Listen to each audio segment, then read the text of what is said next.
बहुत समय पहले की बात है। माधवपुर नामक गांव में एक गरीब किसान अपनी बूढ़ी अम्मा के साथ रहा करता था। उसके पास एक छोटी सी जमीन थी जो कि बंजर हो चुकी थी।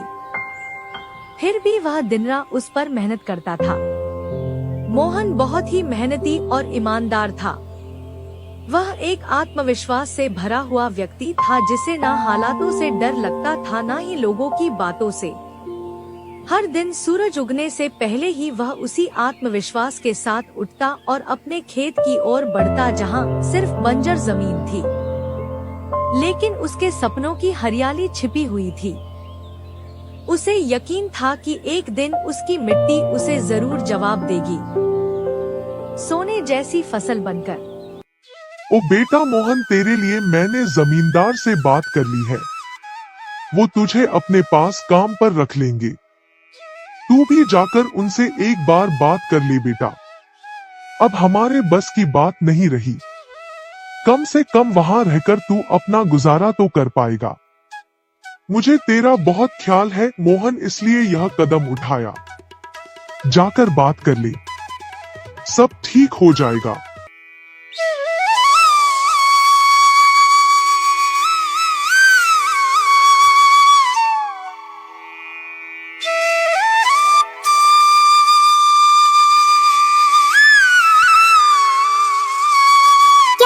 तुमने क्यों बात की वहाँ?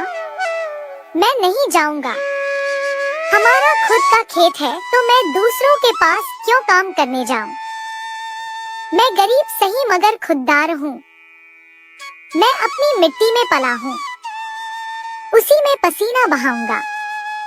चाहे जितनी भी मुश्किल हो अम्मा, मैं अपनी ही जमीन पर मेहनत करूंगा। किसी और की नौकरी नहीं करूंगा। अरे मोहन, उस बंजर जमीन में क्या उगाएगा तू? वो जमीन अब बिल्कुल बेकार हो गई है बेटा। ना उसमें नमी बची है ना जान। तू अपनी जिंदगी यूं ही जाया कर देगा। उस जमीन को संवारते संवारते मैं जानती हूँ तेरा हौसला बड़ा है, पर बेटा हौसले से पेट नहीं भरता। तू मेरी बात मान ले।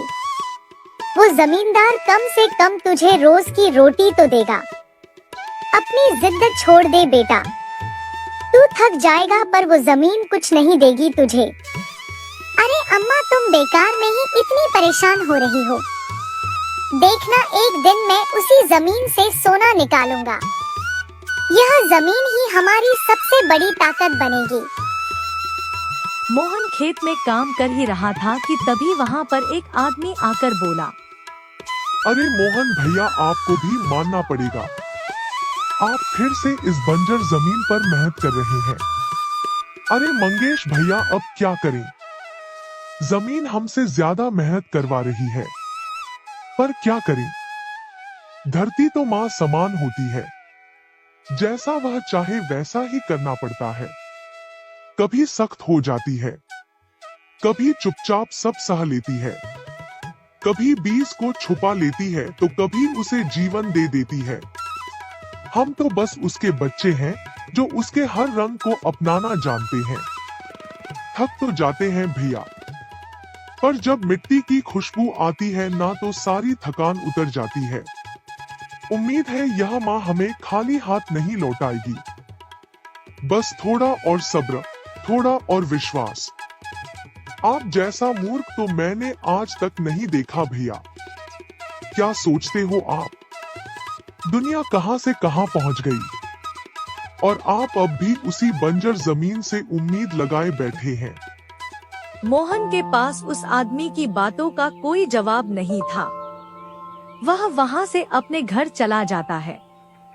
जब दोपहर को मोहन थक हार कर घर पहुंचता है तो देखता है कि माँ बुझे हुए चूल्हे के पास चुपचाप बैठी है। क्या हुआ अम्मा? तुम ऐसे क्यों बैठी हो? खाना क्यों नहीं बनाया? क्या बात है? बेटा, चूल्हा जलाने के लिए लकड़ियाँ नहीं है, इसीलिए चूल्हा कैसे जलेगा? बस इतनी सी बात है अम्मा। मैं अभी जाकर ले आता हूँ लकड़ियाँ। मोहन लकड़ियाँ लाने जंगल चला